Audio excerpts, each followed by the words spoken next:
pourquoi ces derniers temps, on voit assez de Fashion Week version africaine. Qu'est-ce que les Africains veulent prouver? D'où ça sort? Pourquoi? On en parle juste après.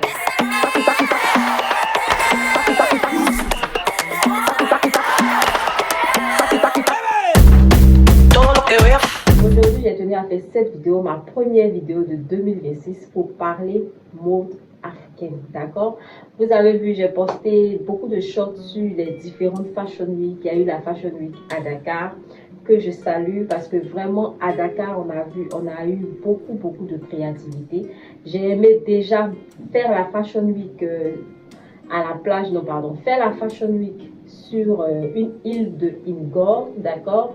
Et en fait, ça sortait de l'ordinaire, les mannequins qui étaient sur des pirogues, les spectateurs également étaient sur des pirogues, c'était très beau à voir, ça sortait du commun, on pouvait, franchement, on sentait la créativité, on sentait l'innovation. À Lagos également, on a vu aussi beaucoup de belles créations des designers africains. On a senti la créativité des designers, on a senti vraiment le travail qu'ils abattent au quotidien pour vraiment nous servir de belles créations. C'était très beau à voir et tout, donc c'est à saluer. Mais pourquoi je fais cette vidéo aujourd'hui? C'est un peu un coup de gueule parce que je me dis qu'il y en a marre en fait.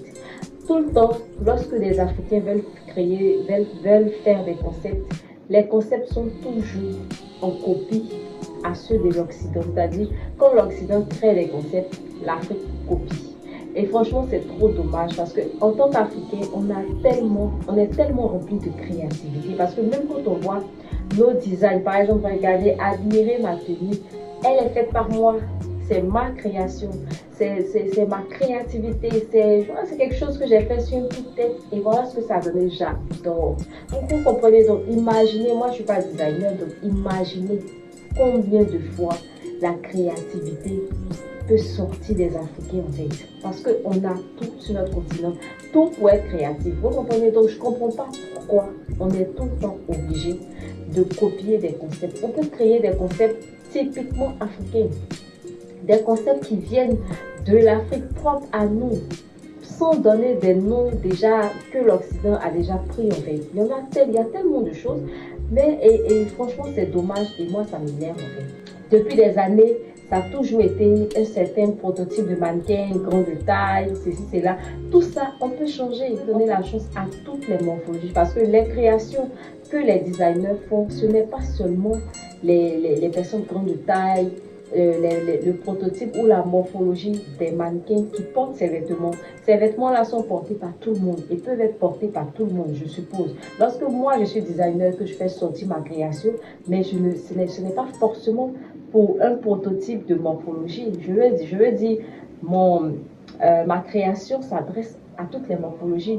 Et justement, pourquoi ça aussi? Je comprends parce que généralement, les designers n'associent pas nous, conseillers en image, quand ils font leur création, c'est-à-dire ils ne tiennent pas compte de la morphologie.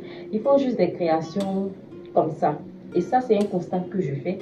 Alors que toutes les créations, et si ces designers-là prenaient le temps, en fait, de tenir compte de la morphologie, parce qu'il y a différentes morphologies, pas les morphologies que vous connaissez, quand vous enseignez A, O, X, non. Moi, j'ai créé ma base de morphologie où j'ai divisé ça en 3 groupes. Je vous ai dit, il y a la morphologie droite, il y a la morphologie semi-droite et il y a la morphologie courbe.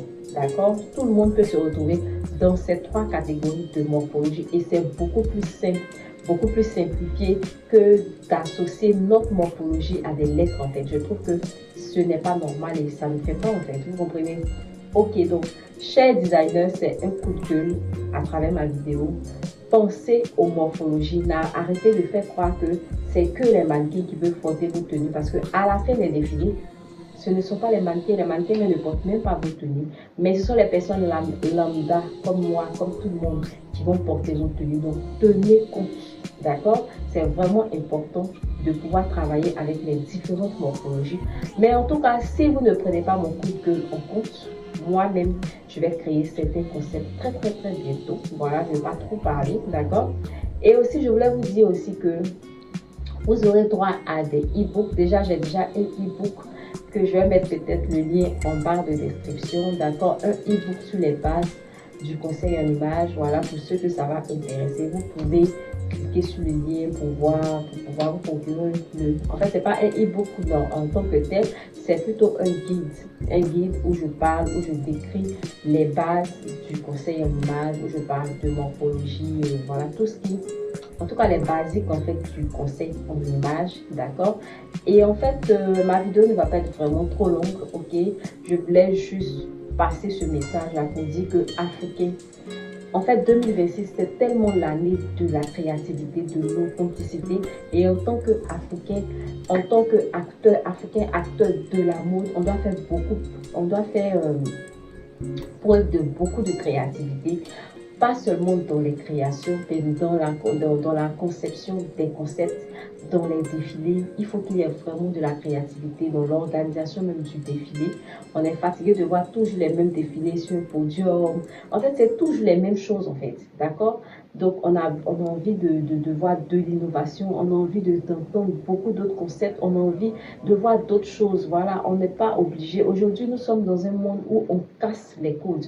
On n'est pas obligé. C'est vrai que c'est l'Occident qui nous a montré certaines choses, peut-être dans la mode, mais on n'est pas obligé de toujours faire comme l'Occident. On peut nous-mêmes briser les codes et aussi faire des choses propres à nous. On a tellement de choses à valoriser ici en Afrique. En tout cas, on gagnerait vraiment à non seulement valoriser ça et aussi à innover. Tout ce que nous avons soit vraiment mis en valeur et vraiment de la bonne manière, de la bonne façon. Donc, c'était mon coup de gueule et en même temps, vous souhaitez bonne année. Voilà ma première vidéo de 2026 où je pose les bases, où je vous dis en fait ce à quoi vous allez vous attendre sur ma chaîne. Beaucoup de modes africaines, on va parler beaucoup de mode consciente, on va parler de spiritualité et de mode. On va aussi parler de mode pour femmes matures et tout. En tout cas, vous aurez une panoplie de contenus. Des contenus qui vont faire le pont entre l'Afrique et l'Occident. En tout cas, vous aurez droit aussi à un conseil, vous aurez droit à des contenus conseils en images, mais version holistique, d'accord? Parce que je ne suis pas une conseillère en images comme tout le monde, voilà, je suis une conseillère en images atypique, une conseillère en images qui prône la mode consciente, pas la mode qui éteint, pas la mode qu'on suit bêtement, pas la mode que tout le monde voit, mais une mode qui vraiment fait ressentir notre identité, une mode qui est alignée avec qui on est, notre être intérieur. Donc c'est un peu ce que je prône et surtout, je suis aussi pour une mode qui évite les complexes physiques. Et sur ce, je vous dis à très bientôt pour une autre vidéo. Bisous!